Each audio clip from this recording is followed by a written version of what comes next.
accusée par une certaine opinion de freiner l'épanouissement de la femme. L'Église se doit de briser le silence, le rôle ou la responsabilité de l'Église dans l'épanouissement de la femme. C'est le thème de notre émission Femmes de ce jour qui reçoit pour vous Pasteur Joël Mukumbi Kabasele de l'Assemblée évangélique Nouvelle Alliance. Bienvenue, pasteur.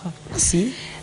Tout de suite, on va se jeter à l'eau. Je disais que l'Église est accusée par une certaine opinion d'effréner l'épanouissement de la femme. Certainement, c'est parti d'un constat, mais vous avez, je crois qu'un argumentaire assez opposé à celui-là. C'est lequel? Je pense que c'est un constat qui a été généralisé à tort. C'est peut-être possible qu'il y a eu certains abus, mais je pense que dans notre pays, précisément, en RDC, je pense pas qu'on peut accuser l'Église d'avoir freiné l'épanouissement de la femme. L'Église en a fait beaucoup pour l'épanouissement de la femme.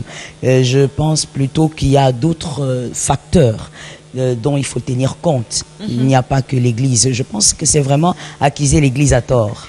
On va développer ce thème au cours de l'émission, mais vous êtes quand même d'accord qu'il y a plus de femmes que d'hommes à l'Église. Pourquoi? Oui, ça c'est une vérité, c'est un constat, c'est un fait. Je pense qu'il y a plus de femmes. Bon, il peut avoir plusieurs raisons, il y a plusieurs causes, mais j'aimerais ici quand même relever un élément qui n'est pas le moindre. Et là, je parlerai de la sensibilité spirituelle de la femme. C'est-à-dire? C'est-à-dire que la femme a une sensibilité assez pointue par rapport à l'homme, une sensibilité spirituelle. Il y a par exemple un adage, je pense qu'il est congolais, je ne sais pas, que je n'aime pas d'ailleurs beaucoup, mais je vais quand même le citer pour une bonne raison. Un adage qui dit la sorcière pardonne difficilement par rapport au sorcier. En fait, moi, ce que je relève dans cet adage, c'est que la femme, lorsqu'elle entre dans tout ce qui est spirituel, elle se donne à fond. Elle y va avec son corps, avec son âme et son esprit. Est-ce un atout ou une faiblesse? Non, ce n'est pas une faiblesse. Ce n'est pas une faiblesse parce que ça peut aussi donner des très bons résultats. Et ça peut aussi donner des mauvais résultats. Bien sûr, comme dans toute chose.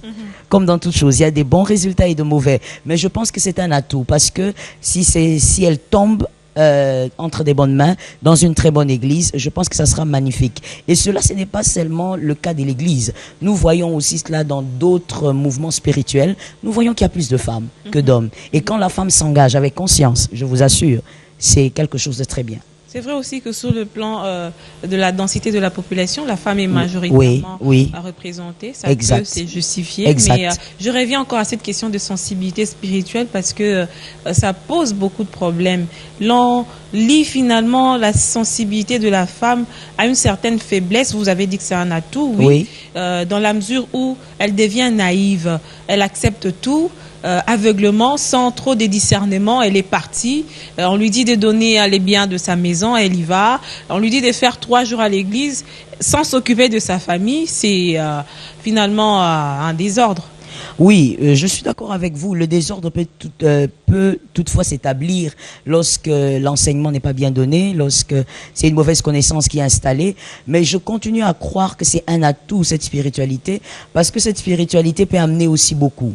Nous comptons le nombre des femmes qui ont été manipulées à cause de leur sensibilité, mais nous ne comptons pas le nombre des femmes qui ont béni leur foyer, béni leur église, leur famille, et pourquoi même pas le pays, qui ont béni aussi la nation à cause de cette sensibilité. Donc je pense que dans toute chose, lorsqu'il y a une mauvaise connaissance, une mauvaise interprétation des choses, il y a de la manipulation. Mais quel est le vrai problème de la femme engagée dans l'Église?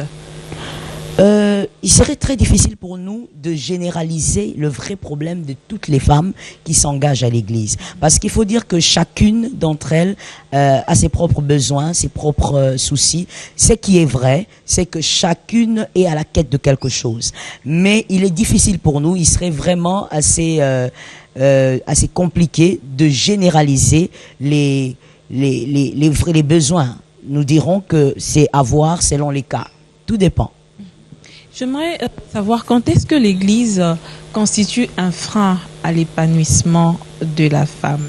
Vous avez tout à l'heure parlé de la qualité de l'enseignement. Oui. C'est un point Oui. que vous pouvez aussi compléter par d'autres. Exactement. J'aimerais d'abord dire quelque chose, Madame Feza. L'Église est une bénédiction pour la nation. L'Église est une bénédiction pour la société.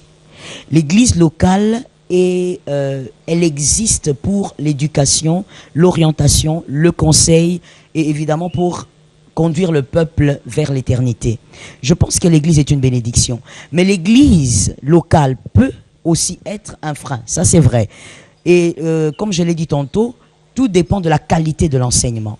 Parce que n'oubliez pas que l'Église locale est assise sur l'enseignement. Même l'Évangile du Christ est assise sur l'enseignement des apôtres. Donc, l'Église locale se doit de donner une très bonne qualité d'enseignement, sinon c'est l'égarement. Donc tout dépend de l'enseignement que la femme reçoit.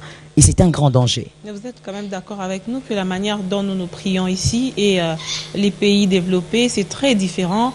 On a l'impression que les gens ne viennent pas à l'église assoiffés de la présence des dieux, mais ils viennent d'abord parce qu'ils ont des problèmes. Oui, Madame Feza, je comprends. Et je connais ces faits-là. Mais il y a quelque chose que j'aimerais dire.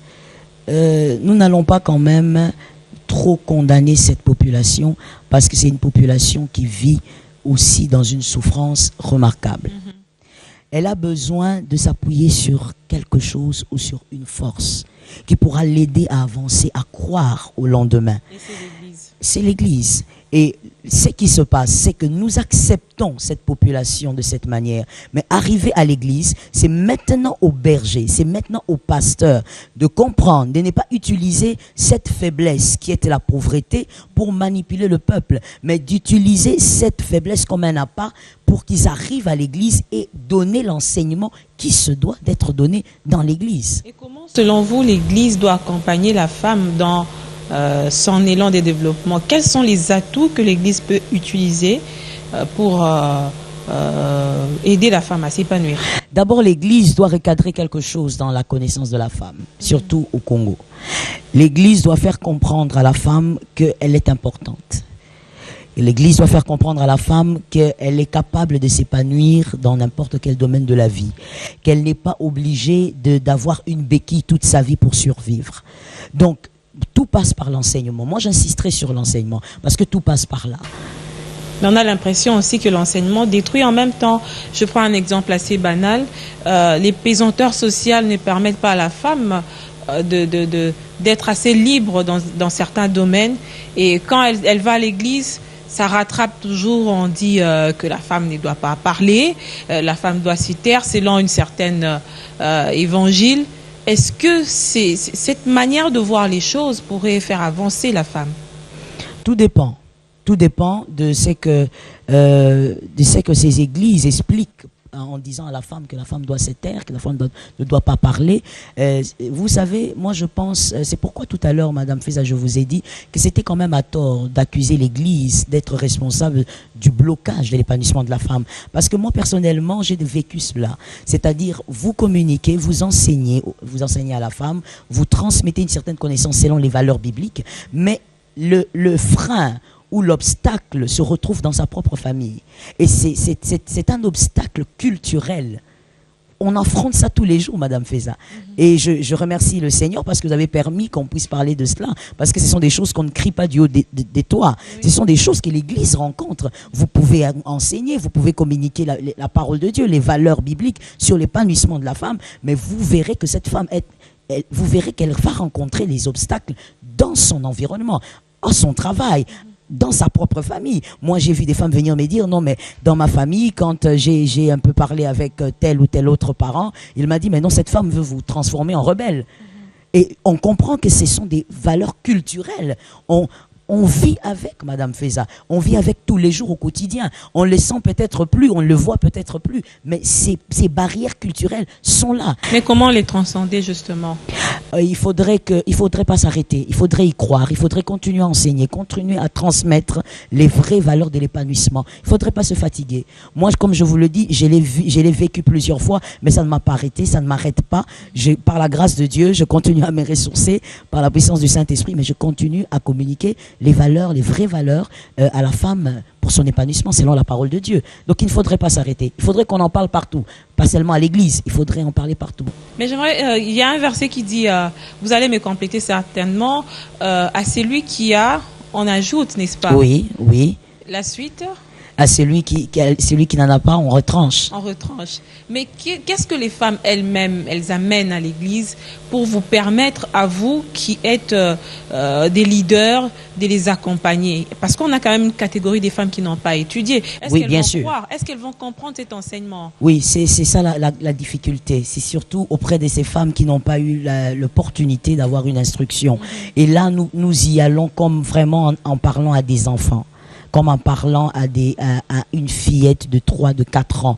Ce sont des choses à comprendre et ce sont des choses à supporter. Ce n'est pas facile, mais c'est possible parce que je pense, Madame Feza, je vais vous dire quelque chose qui est peut-être, la chose est peut-être choquante pour certaines personnes, mais c'est mon constat en tant que pasteur et quand je consulte les femmes ainsi que les hommes.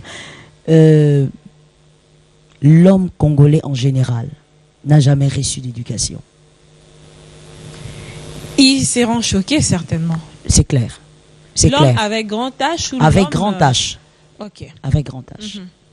Donc, nous avons dans nos églises des gens que nous éduquons. Moi, je ne dirais pas que nous rééduquons. Nous avons des gens qui n'ont jamais reçu vraiment l'éducation de la vie. Je ne suis pas en train de dire une certaine manière de se tenir. Ça veut dire que la société a échoué alors, pasteur Joël? Non, la société n'a pas échoué. La société n'a pas fait son travail. Elle est en train de faire son travail pour arriver à la réussite. Nous ne pouvons pas dire qu'elle a échoué. Elle est en train de faire elle a commencé à faire son travail pour arriver à des bons résultats. Et donc, vous faites ce travail-là d'éducation? Oui, dans l'église. Et nous supportons. Il y a ces femmes qui sont instruites, sur qui vous pouvez dire quelques mots, ça passe, même s'il y a toujours des questions. Mais il y a d'autres aussi, c'est complètement étranger pour elles. Il ne faut pas lui dire des choses qu'elle va faire tout de suite. Elle va lui donner des enseignements dont elle va forcément adhérer tout de suite. Il faut lui laisser du temps. Et nous acceptons cela. Nous savons que la transformation arrive aussi avec le temps. Il faut laisser le temps. À vous entendre parler, vous n'êtes pas prêt à endosser la responsabilité du blocage de l'épanouissement de la femme dont on accuse l'Église. Mais parce qu'on l'accuse à tort. Il n'y a pas que l'Église. Voilà pourquoi je vous ai dit, sont partagés, Madame Feza, sont partagés. Je vous ai donné cet exemple tout à l'heure. Écoutez, quand vous enseignez, quand vous voulez orienter, vous conseillez, vous instruisez, et que la personne revient déçue parce que à la maison c'est pas n'importe qui lui a fait le reproche, c'est par exemple un parent. Écoutez, elle est bloquée entre vous et son parent qui croit. Et vous, en tant que pasteur, vous comprenez que en fait le problème ce n'est même pas le problème c'est pas le parent, le problème c'est pas la mauvaise foi du parent, le problème c'est la culture. Nous sommes tous bloqués à ce niveau-là. Et nous sommes en train de percer quelque chose qui n'est pas facile à percer. C'est comme frappant sur le roc, ce n'est pas évident. Tout à fait. Vous êtes pasteur. Que conseillez-vous à l'homme en général et à la femme en particulier de faire la démarcation entre la foi et l'épanouissement? Je pense qu'il n'y a pas de démarcation à faire. Un homme qui a la foi est un homme épanoui. Un homme épanoui, c'est un homme qui a la foi. En rentrant dans la parole de Dieu, le père de la foi, Abraham, a été un homme épanoui, que ce soit de l'intérieur comme de l'extérieur. Et c'était un homme de foi. Voilà pourquoi d'ailleurs, il mérite d'être notre père en ce qui concerne la foi. Donc, on ne peut pas faire une démarcation. Tout prédicateur qui prêche la foi, automatiquement parlerait de l'épanouissement. Et ceux qui attendent la manne qui peut tomber du ciel à tout moment, au nom de la foi, que diriez-vous de ces personnes-là? C'est toujours au nom de la foi. Oui. Or, la Bible nous dit, par exemple, qui ne travaille pas ne mange pas. Voilà, Madame Feza. Voilà le problème encore de l'enseignement. Voilà le problème encore de la bonne manière de transmettre l'enseignement. C'est-à-dire, la Bible se complète, Madame Feza. Au commencement, il y a eu le travail. Dieu dit au couple, Adam et Ève, gardez, cultivez le jardin. Au commencement, il y a eu le travail. Donc la Bible se complète. Il y a la manne, effectivement, mais il y a aussi un verset qui dit le trésor de l'homme, c'est son activité. Donc la Bible, elle se complète. Quand vous prenez la Bible juste dans un certain angle, vous risquez de prêcher des choses qui ne sont pas des vérités. Vous risquez de prêcher une demi-vérité. Et ça détruit. La vérité, il faut la prêcher dans sa totalité. C'est là que vous endossez la responsabilité lorsque l'enseignement est mal donné. Lorsque l'enseignement est mal donné, ce n'est peut-être mal compris aussi par moment. Oui, bien sûr, bien sûr. L'enseignement peut aussi être bien donné et mal compris. Voilà le travail justement du pasteur. Et n'oublions pas ceci, Madame Feza, le travail que nous faisons est spirituel. C'est-à-dire que nous donnons un travail, nous prenons certainement le temps de préparer notre enseignement, notre prédication, mais nous comptons aussi sur le Saint-Esprit pour interpréter la parole de la meilleure des manières. Et pour cela, voilà pourquoi ces hommes des dieux, partout dans le monde, prennent des temps de jeûne, de retraite, de prière, parce qu'il faut aussi prier pour ces âmes-là. Il faut aussi prier pour la personne qui est en face de moi, qui n'est pas du tout disposée de recevoir cette parole, même si elle est la vérité. Donc, c'est un travail spirituel et nous comptons aussi sur le Saint-Esprit. Le Saint-Esprit qui a beaucoup à faire dans nos vies. Que prêcherez-vous aux femmes quand elles viennent à l'église sur l'épanouissement? Généralement, ça se passe comment? Dans les réunions des mamans ou ça peut être à l'église, dans des rencontres Oui, nous le faisons à l'église, dans les rencontres où tout le monde se retrouve. Nous le faisons aussi dans les réunions des femmes. Vous savez, si vous me posez la question entre l'église, c'est-à-dire entre les réunions des femmes et des réunions qui invitent tout le monde, moi je préfère le dire dans les réunions des femmes. Parce que là, je me sens libre de lui dire certaines choses et qu'elle se sente aussi à l'aise. Des fois, vous savez, quand vous dites quelque chose à une femme et que son mari est juste à côté, des fois, elle n'est pas très à l'aise. Il y a des choses, comme je vous dis, il y a notre culture qui ne nous permettent pas de tout dire. Mais quand elles sont là, entre elles, je suis libre de transmettre la connaissance de la parole de Dieu sur son épanouissement. Très important. Mais comment expliquer que des femmes passent plus de temps à l'église, je dirais même leur journée à l'église? On a l'impression qu'elles se préoccupent moins de leur devenir, de leur sort. Elles sont tout le temps... C'est un grand problème, Madame Feza. Pour avoir le Grand Congo, nous n'aurons pas le Grand Congo avec des gens qui passent toute leur vie ou tout leur temps à l'église. Chaque chose en son temps, dit la parole de Dieu. Il y a un temps pour être à l'église, il y a un temps pour être en famille, il y a un temps pour être au champ. Chaque chose a son temps. Donc quand il y a un désordre dans votre conception de la vie, je pense que c'est au pasteur, à vos responsables, d'y mettre de l'ordre. Il doit y avoir de l'ordre dans votre conception de la vie. Et on ne peut pas passer tout son temps à l'église et croire qu'avec ces hommes-là, on aura un grand Congo. C'est trop difficile. L'homme doit se préoccuper, il doit prendre un temps où il se préoccupe de son devenir. C'est très important. C'est pourquoi par moment il n'y a pas de changement. Il y a des gens avec toute banalité comme ça, ils peuvent vous dire que vous allez tout le temps à l'église, mais c'est quoi votre comportement? Un comportement qui laisse à désirer au sein de la société, surtout des femmes notamment. Oui, c'est vrai. Mais Madame Feza, tu reviens à ce que je disais tout à l'heure. La femme congolaise, l'homme congolais est à éduquer.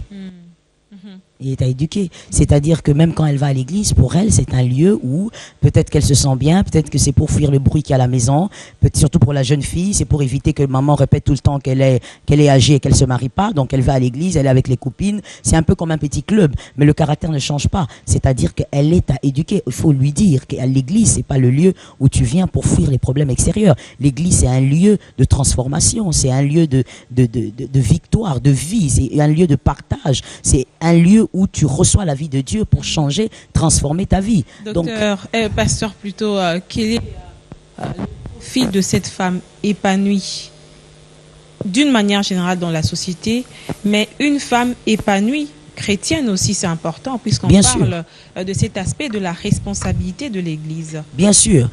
Moi, Madame Feza, je pense qu'une femme peut très bien s'épanouir seulement en Christ. Parce que qui êtes chrétienne, pour oui. moi qui suis La chrétienne, RDC est un pays laïque, donc oui, les autres ont leur point de oui, vue. exactement, exactement. Et qu'on me permette de donner mon point de vue. Ok. Donc, je pense que c'est en Christ que le véritable épanouissement se manifeste.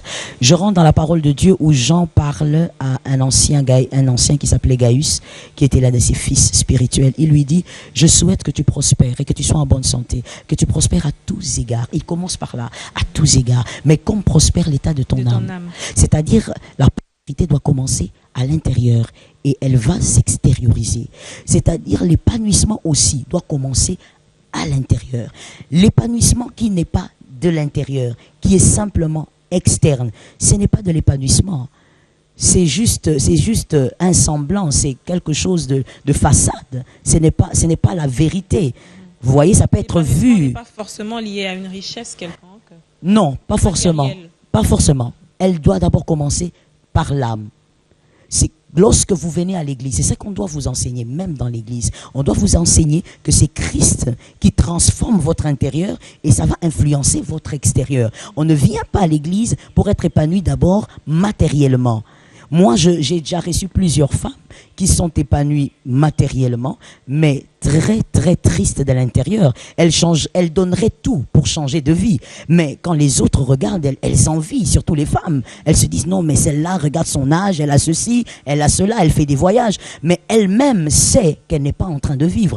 Donc, l'épanouissement doit commencer de l'intérieur. Et ça, c'est l'Église qui donne. Le monde, avec toute sa gloire, ne peut pas donner ça. Le monde avec toute sa gloire pourra vous donner tout ce que vous voulez comme matériel, mais l'épanouissement intérieur, ça c'est Christ qui accorde. Mais d'un constat assez général, on a l'impression que les femmes épanouies fréquentent à peine l'église ou ne fréquentent presque pas. Elles se disent qu'elles se suffisent. Ça revient à notre première assertion où on disait que les gens étaient à la recherche de quelque chose. Oui, exactement.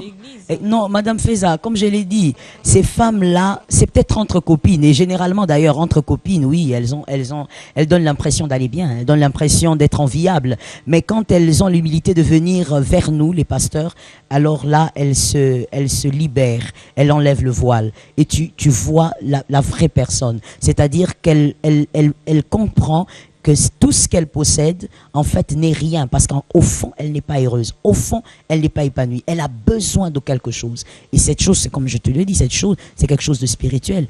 Elle a besoin de Dieu. Elle a besoin d'être comblée par Dieu pour que l'épanouissement extérieur soit véritable.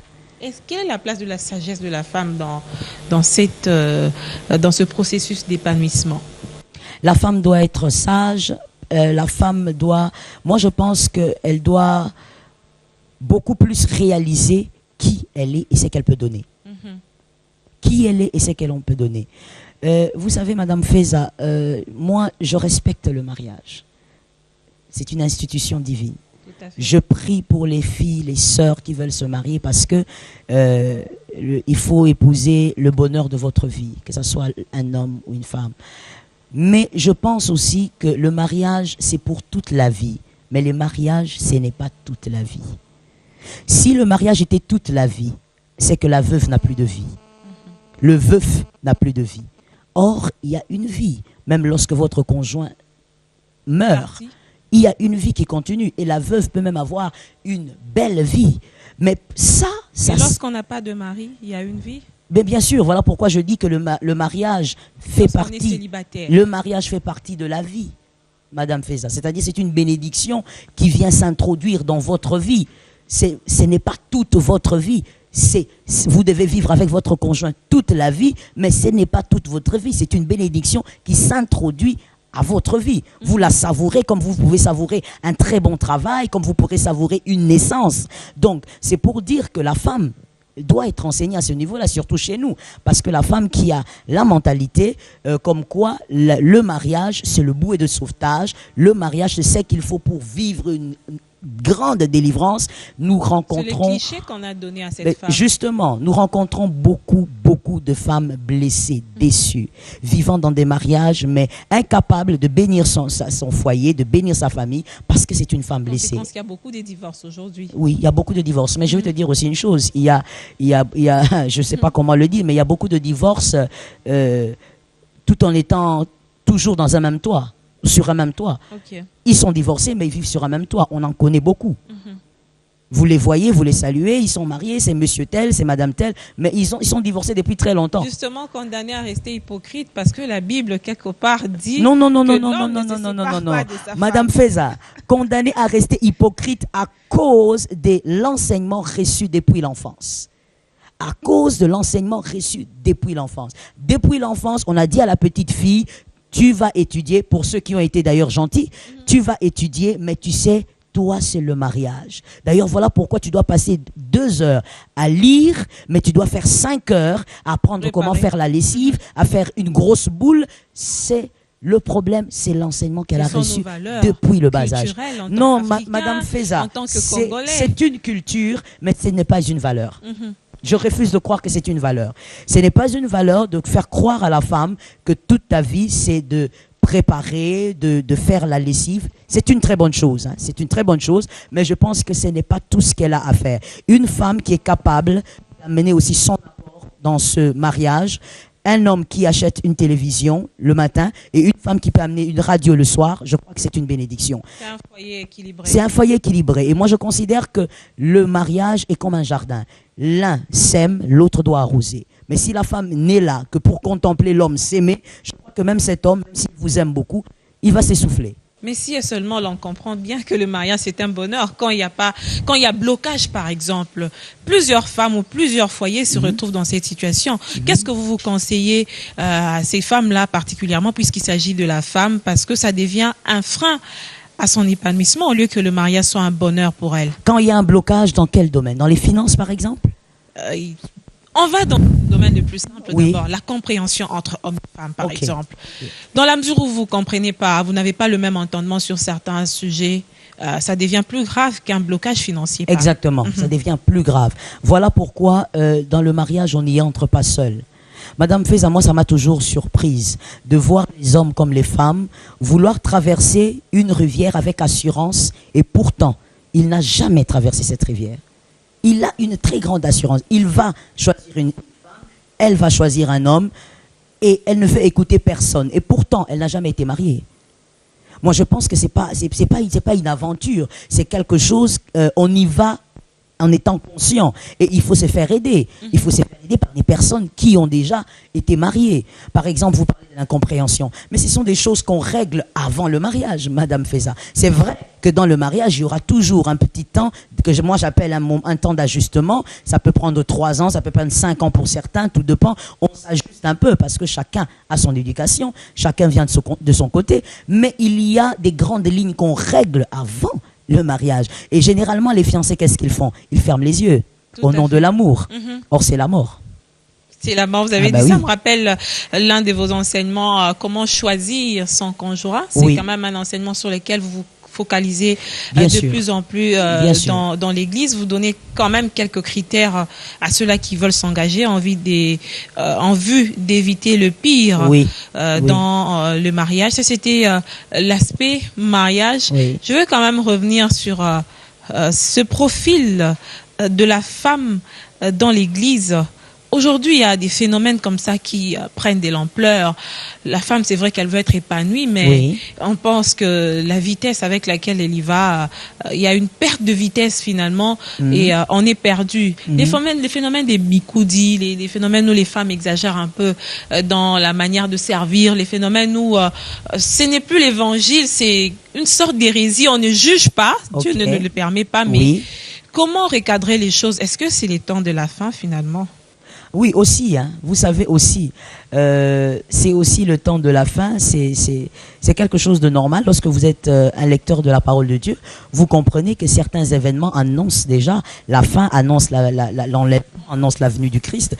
Donc, vous n'allez pas en faire, vous n'allez pas trop en faire un tas. C'est vrai que on va pas laisser le peuple dans la perdition, on va enseigner la vérité, mais en même temps, tout en sachant qu'on ne peut pas abolir le faux, on ne peut pas abolir l'hérésie, parce que c'est le temps.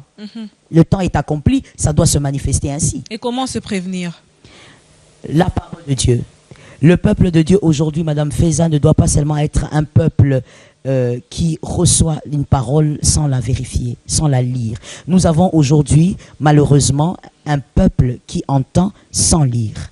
sans vérifier. Ils viennent à l'église, ils peuvent venir même à l'église tous les jours, Madame Feza, du lundi au dimanche. Mais vous poserez la question à la même personne. Exact. À la même personne. As-tu lu la Bible à la maison? Combien de versets tu as lu personnellement? Aucun verset. Donc, en fait, tout ce que je reçois, c'est ce qui vient de mon pasteur. C'est une bonne chose, mais les étudiants de Béret, vérifiez dans la parole de Dieu. C'est un peu fait ce que je dis et non ce que je fais. C'est une expression courante en milieu religieux, n'est-ce pas? Oui, il paraîtrait qu'elle est courante parce que dans le milieu ecclésiastique où par exemple moi j'ai reçu le Seigneur, elle n'était pas courante du tout. Et là où je œuvre par la grâce de Dieu, elle n'est pas courante cette expression. Qu'est-ce que nous disons? Nous à l'Assemblée évangélique Nouvelle Alliance, nous disons comme Paul, soyez mes imitateurs comme je l'ai été du Christ. Si tu m'imites, tu tomberas sur Christ, c'est clair. Parce que moi, le modèle par excellence que j'imite, c'est Christ. Donc nous disons, faites ce que nous faisons et soyez édifiés par ce que nous disons. Tout à fait. On va un peu parler de vous. Est-ce que vous reconnaissez la grâce qu'il y a sur d'autres servants de Dieu? Bien sûr, bien sûr. Comme le Seigneur m'a fait grâce, le Seigneur peut faire grâce à Madame Feza, le Seigneur peut faire grâce à qui il veut. Bien sûr que je reconnais. Et vous encadrez aussi d'autres jeunes filles ou des sœurs qui sont appelées à servir Dieu? Beaucoup, plusieurs. Plusieurs, de l'Assemblée évangélique et aussi d'ailleurs.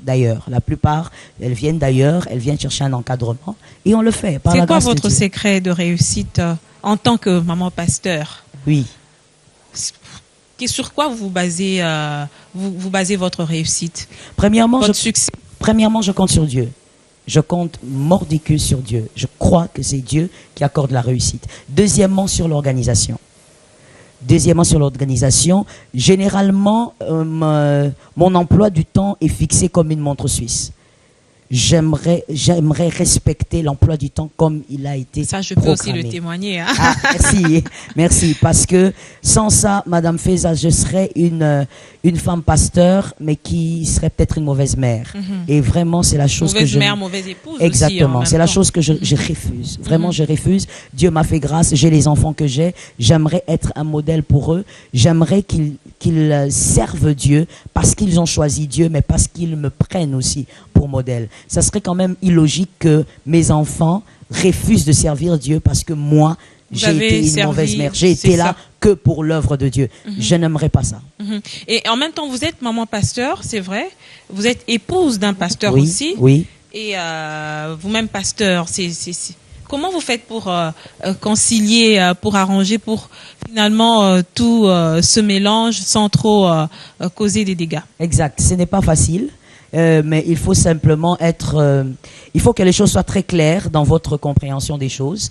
Là où je dois être femme de pasteur, je me limite là. Là où je dois exercer mon ministère, je l'exerce. Là où je dois être une mère, je suis une mère. C'est-à-dire que dans ma tête, ça doit être clair. Vous ne devez pas avoir de l'amalgame. Sinon, c'est un grand désordre que vous ne saurez plus maintenir. Donc, tout dépend de la bonne compréhension des choses. Quand on fait quelque chose, il faut avoir une très bonne compréhension de ce que vous faites. Ou alors, n'avancez pas. La femme est semblable à l'homme. On a l'impression qu'aujourd'hui, toutes les mamans pasteurs deviennent finalement des pasteurs. Oh, je dis ceci, si c'est la volonté de Dieu et c'est selon l'appel, je dis gloire à Dieu. C'est une bonne chose, la volonté de Dieu, et que nous puissions le servir en famille. Ouais, Madame Feza. D'ailleurs, je ne sais pas pourquoi au Congo ça pose problème. J'aimerais le dire, même si tu m'as pas posé la question. Tu m'as quand même ouvert une brèche. La volonté de Dieu est qu'on puisse le servir en famille. Josué a dit, servez qui vous voulez. Moi, je servirai Dieu pas avec mon serviteur, avec ma famille. Ça dépend des motivations. Si déjà il y a un appel, il n'y a pas de problème. Vous savez, Madame Feza. De vous à nous, on sait qu'il y a des gens qui les font pour des intérêts personnels. Mais vous savez quoi? Avec Dieu, c'est compliqué. Pourquoi? Parce que quand vous les faites pour les intérêts personnels, vous voulez enrôler votre femme dans une chose où elle n'a pas été appelée. La vérité, c'est quoi? C'est que ça ne marchera pas. Et le problème, c'est quoi? C'est que moi, j'ai toujours dit, c'est quand même une honte. C'est que tout le monde verra que ça ne marche pas, qu'il y a du forcing. Là où il n'y a pas de forcing, madame, écoutez, ça arrête les contestations. Même celui qui ne voulait pas vous écouter, même en donnant le dos, il aura l'oreille quand même. Parce que vous avez été appelé. Le Seigneur atteste le ministère. Mais là où il y a le forcing, tout le monde va le constater. Et finalement, vous ne bénirez pas. Même vous, l'homme pasteur, que je respecte beaucoup, mais vous serez inefficace. Parce que vous êtes concentré à forcer votre femme à vivre une vie qui n'est pas la sienne. C'est une perte de temps finalement. Exactement, vous perdez votre temps. Faites le ministère comme le Seigneur vous l'a accordé. Et vous verrez, vous allez vous épanouir de manière fantastique. Est-ce que vous croyez à l'apport de la femme dans les développements de la RDC à long terme? Cette femme-là, elle sera vraiment J'y crois beaucoup, Madame sur qui on peut compter? J'y crois beaucoup. J'y crois beaucoup. Si vous posez aussi la question aux femmes qui viennent m'écouter, que ce soit à ma campagne comme à la Cité Verte, aux réunions des femmes, elles le savent. J'y crois beaucoup. Je crois que c'était une fois à ton émission où j'ai dit, moi je rêve de la présidente du Congo. C'est possible. C'est possible, ça arrive d'ailleurs. Ça arrive. Voilà pourquoi quand j'enseigne à la femme, Madame Feza, je prends mon temps.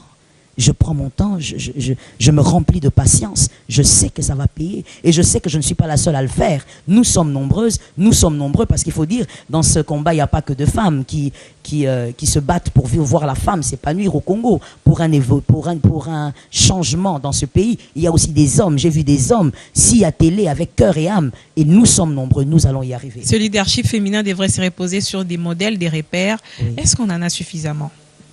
Je crois qu'on en a suffisamment, non. Le pays, le Congo est grand. On en a besoin, encore plus. On en demande encore plus. Voilà pourquoi nous formons. Dans tous les domaines, évidemment. Dans tous les domaines. Vous, en tant que femme pasteur, vous êtes déjà une femme leader. Oui.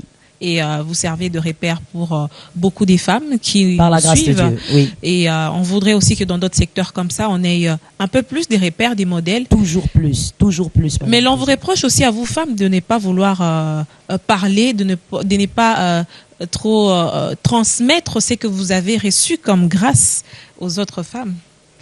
Oui. D'être renfermées. Oui, vous avez raison. Vous avez raison, parce que c'est aussi un constat amer. C'est un constat amer. Je vous donne un exemple. Je fais un séminaire. Dans mon séminaire, j'ai 7 orateurs, mais tous sont des hommes et je suis la seule femme.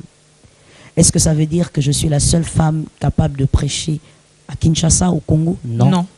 Nous sommes nombreuses, mais c'est le constat amer que nous constatons très souvent auprès des servantes de Dieu.